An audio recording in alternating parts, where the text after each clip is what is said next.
Kembali lagi bersama channel kita semua. Jika Anda suka, jangan lupa komen, like dan subscribe, serta bila Anda berkenan, aktifin subtitlenya supaya ada tulisan teksnya. Kita langsung ke ceritanya. Perintah Kaisar Naga. Bab 4622-4624. Apakah kamu mengenalnya? Dev melihat saudara laki-laki Melanie dan bertanya. Tentu saja, Tuan Muda Qiyu ini sangat terkenal di kota binatang, dan dia berjalan menyamping di jalan. Kata kakak Melanie. Sekarang dia tidak bisa berjalan menyamping, kakinya sudah menjadi abu olehku. Dev berkata. Kakak ipar, kamu terlalu sembrono. Ayah Tuan Muda Qiyu ini adalah salah satu dari 3 jenderal binatang besar. Jika Anda menghapus kakinya, Anda dalam malapetaka besar. Kakak Melanie berkata dengan ekspresi terkejut di wajahnya. Dalam malapetaka masalah. Dev tersenyum tipis, aku tidak hanya menghapus kakinya, aku juga akan menghapus hidupnya. Setelah Dev berbicara, pedang tebasan naga di tangannya ditikam dengan keras, lalu Dev mengambil langsung pil binatang Yusef. Dan Yusef tewas sebelum dia bisa memohon belas kasihan. Kali ini, saudara laki-laki dan saudari perempuan itu cukup ketakutan. Mereka tidak menyangka bahwa bahkan putra dari 3 jenderal binatang besar, Dev akan berani membunuh. Dev ini terlalu berani. Saya dapat memberitahu Anda bahwa saya masuk penjara karena saya memukul Yusef ini. Jika saya membunuhnya sekarang, saya pasti telah membentuk kebencian berdarah dengan keluarga Qiyu, dan keluarga Qiyu pasti akan mengirim orang-orangnya untuk memburu saya. Jadi jangan ikuti aku. Untuk kalian berdua, itu akan sangat berbahaya. Dabe berkata kepada saudara Melanie dan kakak laki-lakinya. Sebenarnya, ini juga untuk menakut-nakuti Melanie dan kakaknya supaya mereka berdua tidak mengikuti dirinya lagi. Lagi pula, Dev tidak tahu kapan dia akan meninggalkan kota binatang, dan Melanie dan kakak laki-lakinya akan tetap tinggal di kota binatang. Jika Dev diburu oleh keluarga Qiyu untuk membalas dendam, dia bisa pergi begitu saja, tapi untuk Melanie dan kakak laki-lakinya, Dabe takut mereka akan mati. Kakak, ayo pergi. Melanie menarik kakaknya. Setelah semua, mereka mengikuti Dev. Mereka baru saja bertemu dengan damai, dan mereka tidak memiliki persahabatan yang dalam. Melanie tidak pernah tidur dengan Dev, tidak masalah sama sekali, tidak masalah untuk mengikuti Dev seperti ini. Adik, karena ipar laki-laki saya telah menyebabkan malapetaka, sebagai saudara-saudari kita tidak bisa duduk diam. Dalam hal ini, kita berdua masih punya sifat manusiawi. Bagaimana mengatakan bahwa kalian berdua sudah tidur, kamu sudah lama menjadi orangnya. Jika keluarga Qiyu benar-benar mengganggu saudara ipar saya tidak akan pernah berdiam diri. Ketika keluarga Qiyu berjalan keluar dari kota binatang dan benar-benar mencapai pinggiran, tidak ada yang perlu ditakutkan. Selama kita tidak memasuki kota, mereka tidak akan menemukan kita. Kakak Melanie berkata dengan tekad yang menakjubkan. Melihat kakaknya seperti ini, Melanie terlihat sangat terkejut, dan menatap kakaknya dengan tak percaya. Dia tiba-tiba merasa bahwa kakaknya sepertinya telah sedikit berubah. Di mana Melanie tahu bahwa kakak laki-lakinya bersedia mengikuti Dev saat ini, sepenuhnya karena kekuatan Dev, dan Dev juga tahu tentang tambang batu roperi. Kakak, kami berdua tidak. Apa yang ingin dijelaskan Melanie, dia sama sekali tidak tidur dengan Dev. Adik, berhenti bicara, hidupku diselamatkan oleh kakak iparku. Bisakah Anda melihat saudara ipar Anda dalam bahaya dan pergi sendirian? Kalau begitu, apakah kita masih manusia?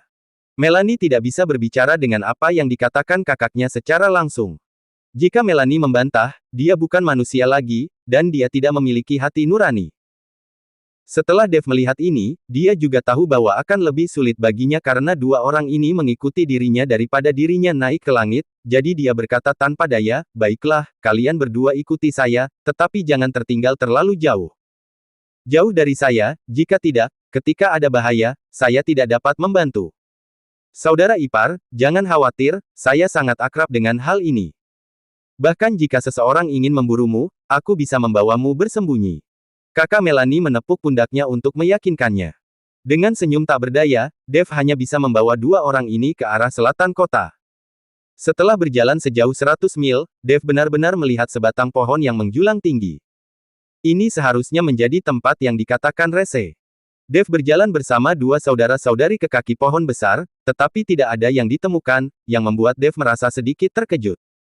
Sial, beruang itu tidak membohongi kita, kan? Kakak Melanie menemukan bahwa tidak ada seorang pun di bawah pohon besar itu, jadi dia berkata dengan marah. Kurasa tidak, dia memberiku semua harta giok, dan dia membohongiku, itu sama sekali tidak baik untuknya. Dev menggelengkan kepalanya dan berkata. Pada saat ini, tiba-tiba teriakan minta tolong terdengar. Tolong! Suaranya sangat lemah, jika bukan karena pendengaran Dev berbeda dengan orang biasa, Mimin khawatir kalian juga tidak akan bisa mendengarnya sama sekali. Seseorang berteriak minta tolong. Dev menoleh ke arah suara, dan kesadaran ilahinya langsung menyebar. Di mana itu? Mengapa saya tidak mendengarnya? Aku juga tidak mendengarnya. Kedua saudara laki-laki dan perempuan itu menggelengkan kepala, menandakan bahwa mereka tidak mendengarnya. Pada saat ini, Dev sudah bergegas mencari. Setelah melihat ini, kedua saudara laki-laki dan perempuan itu bergegas mengikuti Dev. Dan puluhan mil jauhnya dari mereka, dua pria kuat berusia 50-an dan 30-an mengelilingi seorang gadis dengan senyum ceria di wajah mereka. Gadis itu gemetar saat ini, matanya penuh ketakutan. Kalian berdua datang ke sini secara terpisah, kakakku akan segera kembali. Gadis itu memegang belati di tangannya, mengancam kedua pria besar itu. Grace, jangan pikirkan itu. Kakakmu telah ditangkap dan dipenjara. Tidak mungkin dia untuk keluar. Jika tidak, kami berdua tidak akan memiliki kesempatan untuk menikmatinya. Salah satu pria kuat berkata. Ternyata gadis ini adalah adik perempuan Rese, Grace. Tidak mungkin kakakku masuk penjara, kamu berbohong padaku. Grace menangis. Jika kakakmu tidak dipenjara, mengapa dia tidak kembali setelah berhari-hari? Kami berdua menyaksikan dia ditangkap dengan mata kepala kami sendiri. Pria kuat itu menjilat bibirnya dan berkata dengan tidak sabar. Kalian berdua adalah sahabat kakakku. Ketika Anda melihatnya di penjara, Anda tidak mempedulikannya dan datang untuk menggertak saya. Apakah kamu masih manusia? Grace mengutuk dengan marah, Anda harus tahu bahwa kedua pria kuat ini adalah teman Rese. Kedua orang ini juga bertransformasi dari beruang hitam, dan mereka mengikuti Rese untuk mendapatkan makan dan minum. Tapi sekarang Rese telah ditangkap dan dipenjara, mereka berdua akan melakukan sesuatu pada Grace. Anda tahu, mereka berdua sudah lama mendambakan kecantikan Grace. Kami hanya membantu Anda, bagaimana kami bisa menggertak adik teman kami? Kekuatanmu terlalu rendah. Kami berdua tidak ragu untuk menggunakan kekuatan spiritual kami untuk berkultivasi 2 kali lipat dengan Anda, itu sekuat untuk memungkinkan Anda meningkatkan tingkat basis kultivasi Anda. Orang kuat pertama yang berbicara membela diri. Bantu bahkan jika aku mati, mustahil bagi kalian berdua untuk berhasil. Setelah Grace selesai berbicara, belati di tangannya langsung menyayat lehernya. Tapi begitu dia bergerak, dia ditampar seorang pria kuat dengan satu telapak tangan dan menerbangkan belati di tangan Grace. Anda harus tahu bahwa kedua orang kuat ini sama-sama tingkat 9 di alam kesengsaraan transendensi, tetapi Grace hanya tingkat 7 di alam kesengsaraan transendensi. Tidak mungkin menjadi lawan dari kedua orang ini sama sekali. Setelah menepuk belati di tangan Grace ke udara, mereka berdua langsung bergegas, satu memegang lengan Grace, seolah membelah Grace menjadi 2. Aku akan bobok celengan terlebih dulu. Aku akan bobok celengan lebih dulu. Kedua pria kuat itu berebut, ingin berkultivasi ganda dengan Grace terlebih dahulu. Berhenti. Pada saat ini, ada teriakan dingin, dan kemudian sosok Dev muncul di depan mereka berdua. Kedua orang kuat itu tercengang, lalu mereka saling melirik dan berkata, Nak, jangan merusak perbuatan baik kami, segera pergi dari sini. Melihat perhatian kedua pria kuat itu menuju pada Dev, Grace tiba-tiba meledak dengan aura yang menakutkan dan melepaskan diri dari kendali mereka berdua. Kedua pria kuat itu juga sangat terkejut sehingga mereka mundur beberapa langkah sebelum berhenti. Grace berlari di belakang Dev, dengan air mata berlinang, dan berkata, rekan Taois menyelamatkan saya. Mereka berdua memaksa saya untuk melakukan kultivasi ganda. Saya tidak mau, saya tidak mau. Dev melihat Grace, matanya menjadi sedikit terpana untuk sesaat. Karena dia menemukan bahwa gadis di depannya sangat cantik. Gadis itu seperti peri yang berjalan perlahan keluar dari lukisan kuno. Kecantikannya bukan hanya akumulasi indah dari fitur wajahnya, tetapi juga karakter dunia lain, yang sekilas membuat orang tidak bisa melupakan. Wajahnya cantik, seperti bunga bakung yang mekar pertama kali, alisnya seperti asap dari gunung yang jauh, matanya seperti air musim gugur, dan setiap kali dia berkedip, dia sepertinya menceritakan kisah yang tak ada habisnya. Dia memiliki sosok anggun yang membuat iri, tidak terlalu kurus atau montok, dan setiap lekuk tubuh yang pas menunjukkan kelembutan dan keindahan wanita. Pinggangnya seringan pohon willow, dan ada keanggunan yang anggun di antara anak tangga. Saat berjalan, roknya bergoyang lembut, seperti daun teratai yang bergoyang tertiup angin pagi, anggun dan tidak bergerak. Dan mengenakan gaun antik, gaun itu sepertinya disesuaikan untuknya, bahannya lembut dan halus, warnanya penuh warna tapi elegan. Roknya sepanjang mata kaki, samar-samar memperlihatkan sepatu bersulam indah, menambah sedikit pesona klasik. Saudara ipar, kamu berlari terlalu cepat, tunggu kami. Pada saat ini, kedua saudara laki-laki dan perempuan itu mengejar Dev. Tetapi ketika Melanie dan kakak laki-lakinya melihat Grace, mereka tercengang sesaat, mata mereka lurus, dan air mata mengalir dalam sekejap. Sangat indah, bagaimana bisa ada wanita yang begitu cantik? Kakak Melanie mau tidak mau berkata. Melanie memandang Grace di depannya, dan dia sedikit malu pada dirinya sendiri. Dibandingkan dengan Grace, dia benar-benar biasa. Nak, jika kamu tidak ingin mati, menjauhlah dariku. Jangan tunda urusan bisnis kami. Seorang pria yang kuat sepertinya sedikit tidak sabar dan berteriak keras. Pada saat ini, Melanie dan kakak laki-lakinya bereaksi dan melihat kedua pria kuat itu. Rekan Taois, selamatkan aku, tolong selamatkan aku.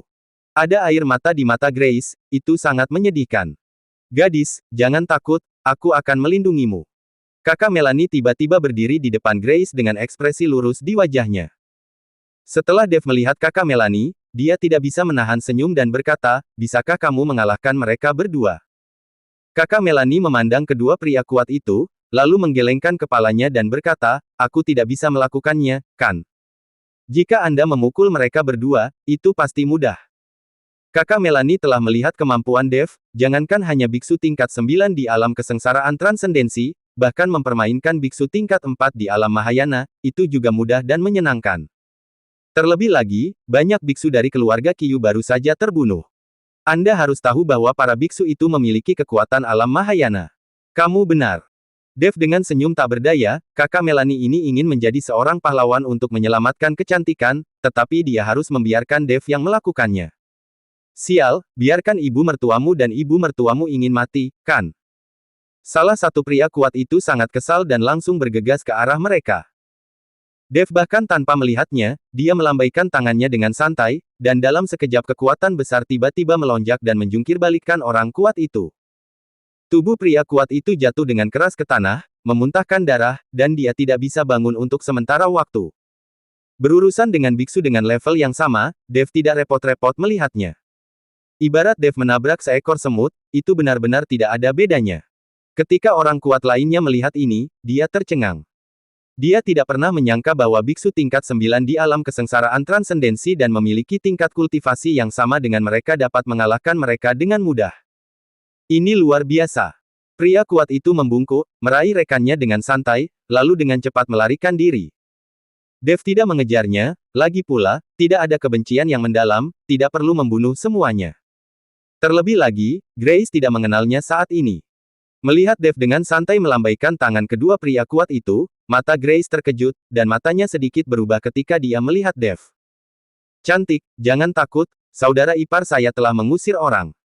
Kakak Melanie memandang Grace, dan dengan sengaja mengucapkan kata-kata saudara ipar dengan sangat serius, hanya dengan sengaja menekankan sang jenderal. Terima kasih. Grace buru-buru membungkuk dan berterima kasih padanya. Sama-sama, ini semua masalah sepele. Apakah wanita cantik seperti Anda memiliki nama? Mengapa Anda ada di sini? Kakak Melanie bertanya dengan datar. Nama saya Grace Xiong, saya sedang menunggu saudara laki-laki saya. Grace menjawab. Grace Xiong. Pada saat yang sama dengan kakak Melanie, Dev terkejut dan menatap Grace dengan ekspresi luar biasa di wajahnya. Bersambung.